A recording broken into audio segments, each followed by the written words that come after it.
Oke teman-teman semua, sebenarnya Om Swastiastu, Assalamualaikum warahmatullahi wabarakatuh, Shalom, nama budaya, salam kebajikan, salam sejahtera untuk kita semua, dan salam harmoni. Oke, kita di sini akan mewawancarai orang yang menjabat sebagai seorang pemimpin, begitu ya. Nah, di sini narasumber kita yaitu Imadi Abdi Nugraha, di sini sebagai narasumber yang akan kita wawancarai. Tapi sebelum itu, izinkan kami memperkenalkan diri terlebih dahulu, Kak Abdi. Perkenalkan, saya Inyoman Darmayasa dengan NIM akhir 006 dari Program Studi Pendidikan Jasmani Kesehatan dan Rekreasi. Dan rekan saya bisa memperkenalkan diri. Baik, terima kasih. Perkenalkan nama saya Niwayan Sunaningsih dengan NIM 226110011 dari Program Studi Pendidikan Jasmani, Kesehatan, dan Rekreasi. Dan rekan saya berikutnya. Perkenalkan nama saya Rahel Erlanianti Sagala dengan NIM 23150911069 dari Prodi Sistem Informasi. Oke, nah sekian perkenalan dari kami. Nah, kami di sini ingin mewawancarai khususnya Abdi. Nah, di sini sebagai Ketua UKM dari Kesda di tahun 2024-2025. Benar ya, Abdi ya? Kak Abdi ya? Oke, nah sebelumnya terima kasih Kak Abdi sudah meluangkan waktu untuk kami yang ingin mewawancarai, yaitu untuk memenuhi mata kuliah kami, manajemen dan kepemimpinan. Begitu. Nah, sebelumnya izinkan kami untuk membacakan biodata eh, Kak Abdi sendiri untuk sebagai narasumber yang akan kami wawancarai. Nah, di sini lumayan banyak ya dari pengalaman-pengalaman organisasi dari narasumber yang akan kita wawancarai, yaitu Imadi Abdi Nugraha di sini. Nah, sebelum menjabat sebagai Ketua UKM Kesda, Kesenian Daerah Undiksa, itu banyak sekali pengalaman organisasi yang diikuti oleh Abdi Nugraha, Kak Abdi sendiri. Nah, saya akan bacakan beberapa. Yang pertama yaitu Ketua Ekstrakurikuler Tabuh di SMA Negeri 1 Mengui dari kelas 11 sampai kelas 12. Oke, yang kedua yaitu Ketua UKM Petangkyu Undiksa Masa Bakti 2023 dan juga 2024. Berikutnya ada anggota bidang 2, olahraga dan seni di Badan Eksekutif Mahasiswa, Fakultas Olahraga dan Kesehatan.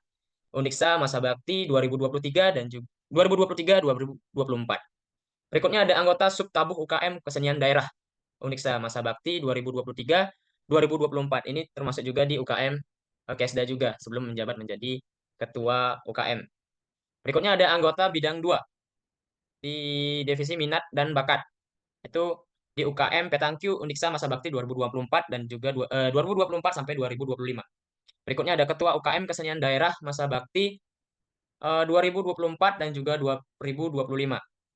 Ini yang menjabat sekarang ya, Kak Abdi ya, menjadi Ketua UKM Kesda di masa bakti 2024 dan juga 2024 sampai 2025. Yang sekarang juga selain menjadi Ketua UKM Kesda, beliau juga menjadi Koor Bidang 2 Olahraga dan Seni di bidang olahraga dan seni di Badan Eksekutif Mahasiswa Fakultas Olahraga dan Kesehatan. Undiksa di masa bakti 2024 sampai 2025. Wow, lumayan banyak ya pengalaman organisasi dari Kak Abdi ini.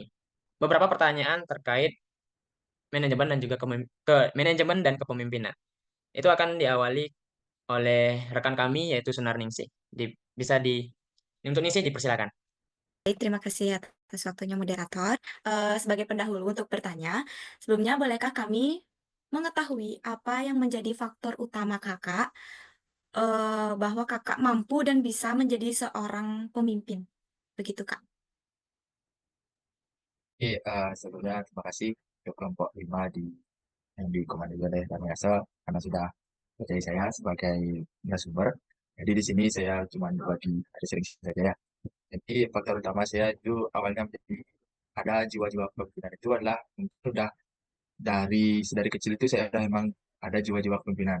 Karena saya sudah dari SD kelas 1 sampai kelas 6 itu sudah menjadi kepala kelas di SD. Terus lanjut SMP juga gitu, tapi di SMP saya tidak jadi ketua kelas, namun menjadi ketua komunitas di SMP yaitu komunitas seni Jaya Sidowinangun dari kelas 7 sampai kelas 9. Itu berkelanjut, jadi mungkin udah takdir dari Tuhan, saya ada jiwa-jiwa kepemimpinan sedikit, jadinya saya berlanjut sampai sekarang dan Astungkaro sekarang saya dipercayai oleh teman-teman di UKM Kesenian Daerah untuk menjadi garda terdepan di UKM Kesenian Daerah di masa bakti 2024-2025 ini. Mungkin itu dari saya. Oke, terima kasih Kak. Untuk pertanyaan berikutnya akan ditanyakan oleh Dharma Yasek kembali. Untuk waktu dan tempat, persilakan. Oke, tadi sudah ditanyakan terkait dengan faktor utama kakak sebagai seorang pemimpin begitu ya kak. Nah berikutnya kak, untuk yang kedua, pertanyaan kedua buat Kak Abdi.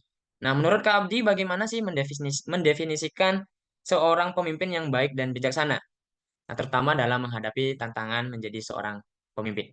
Begitu kak. Oke, terima kasih Romiansa. Jadi menurut saya pribadi itu menjadi pemimpin yang baik dan bijaksana adalah dengan dapat mengayomi seluruh anggota yang berada di organisasi tersebut. Jadi jika anggota di organisasi tersebut sudah merasa nyaman dan sudah sampai merasa memiliki organisasi itu, berarti seorang pemimpin tersebut sudah berhasil untuk memimpin. Selain itu juga seorang pemimpin yang baik itu dinilai juga dari kedisiplinan anggotanya, di mana jika pemimpin tersebut mengatakan A dan anggotanya mau mengikuti serta mau mendengarkan arah dari pemimpin yang mengatakan atau memberikan arahan itu, berarti itu sudah baik dan juga sudah bagus menurut saya. Gitu. Oke, berarti menjadi seorang pemimpin itu harus tegas, Abdi ya. Jadi bisa mempengaruhi anggota-anggotanya agar bisa dituruti begitu ya. Nah, berikutnya mungkin dari Rasel ada yang ditanyakan. Baik, terima kasih untuk waktunya. Izin bertanya, Kak. Menurut Kakak, bagaimana Kakak memastikan keputusan yang diambil itu bisa diterima oleh semua anggota tim? Itu saja, terima kasih. Oke, terkait dengan pengambilan keputusan, jadi saya selama menjadi menjadi ketua itu, saya selalu mengedepankan yang namanya musyawarah mufakat. Jadi setiap saya mengambil keputusan, pasti saya juga meminta pertimbangan dari orang lain. Semisal sekarang saya di Kesda, di UKM Seni Daerah ini, saya selalu setiap saya ingin mengambil keputusan itu, saya selalu berkoordinasi dengan wakil, sekretaris dan juga bendahara dari pengurus UKM Seni Daerah itu. Jadi saya menyampaikan opsi A dan opsi B, yang mana lebih bagus jika menurut saya opsi A lebih bagus, sedangkan wakil saya menurut dia opsi B lebih bagus, pasti saya menanyakan kenapa memilih opsi B. Jika itu masuk akal bagi saya, berarti opsi A saya singkirkan terlebih dahulu, saya ambil opsi B. Namun tidak untuk kemungkinan juga kedua opsi ini saya kolaborasikan. Gitu. Jadi seringkali saya memberikan dua opsi ini, misal opsi A dan opsi B. Namun jika saya rasa A dan B ini dapat digabungkan, ya udah kenapa digabungkan. Gitu. Oke, berarti kuncinya itu di komunikasi ya, Kak? Komunikasi antara sesama pesinti, sama anggota itu selalu saya dekatkan urusan UKM yang sekarang. Segitu aja dari saya, kembalikan ke moderator. Oke, Ningsih mungkin ada yang ingin ditanyakan? Oke, terima kasih atas kembali moderator. Dalam kepemimpinan atau organisasi, apa sih atau hal-hal penting apa yang kakak cari dalam kakak mengambil atau meng-approve calon-calon tim kakak sehingga nanti saat kakak berkomunikasi, kakak mengambil rembuk dengan mereka itu benar gitu. Mungkin pertanyaannya masuk ke bagaimana caranya untuk merekrut anggota gitu ya, anggota pengurus. Jadi saya sendiri juga kebetulan di olahraga sedikit mempelajari tentang psikologi, walaupun itu di psikologi olahraga, namun saya juga terapkan di dalam keorganisasian ini. Jadi saya sebelum merekrut orang tersebut, saya pastinya melakukan wawancara untuk mereka ikut di pengurusan saya ketuai. Jadi selama wawancara itu pastinya saya akan memberikan pertanyaan-pertanyaan yang menjebak, di mana semisal saya memberikan pertanyaan apakah kamu lebih memilih organisasi, kuliah atau keluarga. Semisal mereka memilih kuliah terlebih dahulu. Terus saya akan semakin menunjukkan mereka sehingga mereka kalau tidak kuat dengan jawaban mereka masing-masing pasti akan goyang. Jawabannya mungkin mereka memilih kuliah, keduanya mungkin setelah saya tunjukkan mereka berubah menjadi organisasi ataupun orang tua. Jadi orang-orang yang saya rekrut ataupun saya ajak kerjasama selama kepengurusan saat ini yang pertama yang paling saya cari adalah orang yang rajin. Jadi menurut saya sendiri itu orang pintar itu ada banyak, tapi orang rajin itu sedikit. Kalau mereka rajin dan terus mau belajar, pasti mereka bakal jadi pintar. Gitu. Nah, Ya, bagaimana Kak kalau misalnya dia sudah rajin, tetapi dia tidak memiliki satu tujuan dengan visi dan misi kakak, apakah itu masih kakak terima atau bagaimana? ya itu kembali lagi kalau tidak tidak sejalan artinya dalam hal visi dan misi itu pastinya juga kami tanyakan di dalam wawancara tersebut karena sedari saya awal pembentukan kepengurusan juga Kesda itu sudah dari awal saya membuat suatu kesepakatan antara anggota dan juga pengurus yang lainnya. Jadi sekiranya jika mereka merasa tidak sejalan dengan visi dan misi yang telah saya tetapkan, saya untuk kemungkinan untuk mereka keluar dari kepengurusan ataupun keluar dari keanggotaan UKM Kisah Daerah. Jadi yang sistem yang saya terapkan adalah sistem fleksibel. Jadi kalau kalian merasa mau dan sejalan dengan visi dari UKM Kisah Daerah tahun 2024-2025 ini, saya kasih ruang. Kalau tidak merasa sejalan, saya bebaskan mau kalian keluar atau masih tetap di dalam organisasi. Nah, itu saja mungkin dari pertanyaan saya. Untuk rekan saya, mungkin dari Darmiyase, ada pertanyaan lanjutan? Dipersilakan. Oke, terima kasih Ningsih. Jadi menurut Kak Abdi ini di dalam organisasi apa menjadi faktor terpenting yang harus dimiliki seorang anggota atau tim? Jadi kembali lagi ke anggota yang paling atau harus dimiliki dari anggota UKM Kesenian Daerah itu pastinya yang pertama minat dan bakat di dalam dunia seni. Jadi walaupun anggotanya, terutama di anggota, karena anggota dan pengurus itu berbeda, jadi dia anggota walaupun dia belum bisa atau menguasai salah satu bidang seni yang kami tawarkan itu tari, tabuh dan juga pesantian, tapi memiliki minat untuk bergabung bersama UKM Seni Daerah itu pasti akan kami ajak atau kami rangkul. Itu. Terus seperti yang saya katakan tadi, yang saya cari adalah pengurus ataupun anggota yang rajin.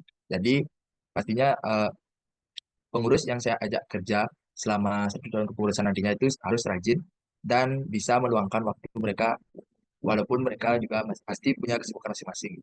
Selain itu juga yang pastinya yang paling saya inginkan itu adalah pengurus yang jujur karena kejujuran itu adalah hal yang paling penting karena nantinya takutnya setelah mereka rajin tapi mereka mulai berbohong-bohong dengan saya seperti hal-hal kecil semisal ada kegiatan atau broker saya suruh belanja namun ada kembalian tidak dikembalikan itu udah menunjukkan ketidakjujuran. Mungkin itu dari saya. Oke, harus memiliki komitmen yang tinggi Kak ya. Terus untuk di awal harus punya niat yang tinggi juga. Kalau mau belajar pasti bakal diterima begitu ya Kak ya. Oke, Pasti. mungkin bisa dilanjutkan untuk Rasel pertanyaannya. Oke, baik Kak, terima kasih. Eh, aku mau nanya nih Kak, siapa sih orang yang mempengaruhi cara Kakak memimpin dalam organisasi mungkin? Oke, orang yang paling berpengaruh selama saya memimpin mungkin tidak jauh dari yang namanya orang tua. Jadi jujur watak atau sifat kepemimpinan saya ini tidak jauh dari bagaimana orang tua saya mendidik saya selama SD, selama masih kecil sampai sekarang, di mana orang tua saya itu adalah merupakan seorang guru juga, jadi otomatis memiliki sifat atau watak yang tegas dan selalu yakin dalam mengambil keputusan. Karena selain itu juga ada beberapa orang yang menjadi panutan saya seperti di UKM Petangki dulu ada pembina saya Pak Deswiwa, yang kebetulan sekarang jadi wakil dekan 1 di Fakultas Olahraga dan Kesehatan. Saya senang dengan kepemimpinan beliau karena beliau mampu merangkul semua orang dan juga memberikan ilmu-ilmu istilahnya tidak pelit terhadap ilmu. Selain itu juga uh, mungkin jarang yang orang lihat adalah kepemimpinan dari Bapak Rektor dari Unik. Saya itu juga saya senang dengan kepemimpinan beliau karena beliau orangnya sangat-sangat tegas. Seperti beberapa hari yang lalu kami ada rapat dengan Bapak Rektor juga. Beliau sangat tegas jikalau ada wakil rektor, wakil dekan yang tidak ada, itu langsung dikasih istilahnya wejangan lah, atau istilahnya itu dikasih marah gitu. Jadinya 3 orang itu orang tua, Pak Iswiwa, Rektor, dan mungkin masih banyak lagi yang menjadi inspirasi inspirasi saya seperti Pak Jokowi, Pak Prabowo itu juga menjadi inspirasi saya selama menjadi kepemimpinan. Jadi saya tidak menutup diri untuk mengambil hal-hal positif dari orang-orang lain. Bahkan selama saya di kepengurusan ini juga teman-teman saya sendiri di kepengurusan itu saya juga jadikan sebagai acuan untuk saya menjadi pemimpin. Oke, ternyata semuanya orang-orang hebat ya Kak, dan ternyata rekan kita itu bisa menjadi satu pengaruh untuk cara kita memimpin. Oke, mungkin itu aja, balik lagi ke moderator. Oke, Kak Abdi, terima kasih wawancara hari ini sudah menyempatkan waktu malam-malam. Oke, eh, sebelum sebelum kita akhiri, apakah ada kembali tambahan mungkin Kak Abdi terkait ini? Mungkin dari saya ucapkan banyak terima kasih kepada teman-teman Oke, karena oke, saya sama-sama juga Kak masih Abdi. sama-sama belajar dan selain itu juga saya mohon maaf apabila terdapat salah kata atau ucapan selama saya menjawab pertanyaan-pertanyaan dari teman-teman. Jadi itu bukan istilahnya menggurui, tapi saya hanya cuman sharing session. Terima kasih atas kesempatannya. Oke, Kak Abdi, terima kasih banyak. Kami juga meminta maaf jika apa namanya eh, kita salah pengucapan kata dan terima kasih untuk hari ini dan kami mungkin akan tutup wawancara hari ini dengan mengaturkan para Mas Santi. Om Santi Santi Santi. Oh,